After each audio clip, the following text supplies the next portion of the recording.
All right, so let's look at our first method for solving systems of equations, and that's by graphing. And this is a method that works very well when it works and works terribly when it doesn't.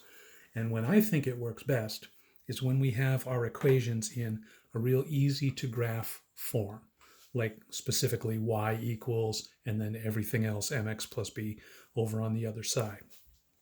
Partly because I can pop that in the calculator, and we'll do that in just a minute. But if I were to graph both of these lines, right, what we're doing is we're finding a pair of numbers that will work in each equation, or let's do the first one first. Y equals 2x minus 3. I put a 0 in there for x, and 2 times 0 minus 3 will give us negative 3. So 0, negative 3 is on that line. If I put a 1 in there, 2 times 1 minus 3 is negative 1, so the point 1 common negative 1 is on that line. If I put a 2 in there, 2 times 2 is 4, minus 3 gives us 1. And if you remember anything from our chapter on lines, these are going to be in a straight line. We have a slope of 2, right? Slope of 2, so we're going to go up 2 over 1, up 2 over 1, etc. And that'll give us a bunch of points on the line, and then we can just draw the line through those, and we know that it keeps going infinitely in both directions.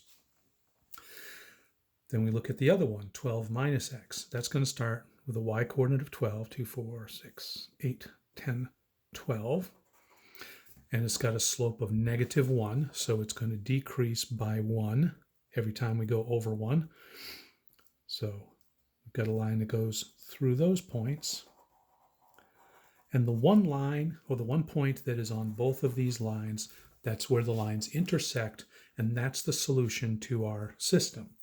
And that happens to be over 1, 2, 3, 4, 5 here. So x coordinate of 5, and a y coordinate of up 1, 2, 3, 4, 5, 6, 7 looks like. So the point 5, 7, or the pair of numbers 5, 7, will work in both equations. And we can see that it will. 2 times 5 minus 3 is 7, and 12 minus 5 is also 7. So it works in both of them. Now, if we wanted to do that in the calculator, it would be easy. We would go to our y equals screen, and we type in y equals 2x minus 3, and also y equals 12 minus x. Then we go to our graph screen,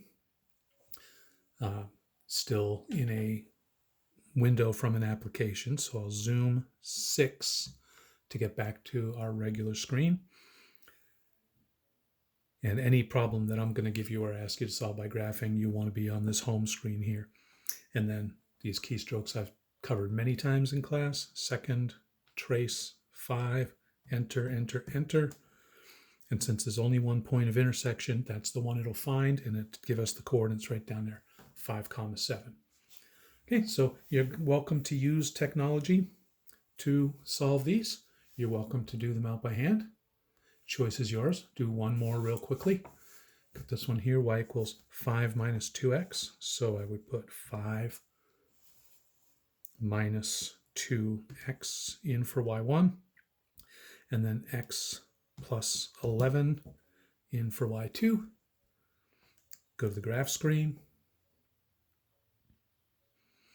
You can see the intersection point right there. Second, calc 5, enter, enter, enter. And negative 2 comma 9. And I'm not even going to bother putting that one on paper because you've already got a picture of it right there and we know where they intersect.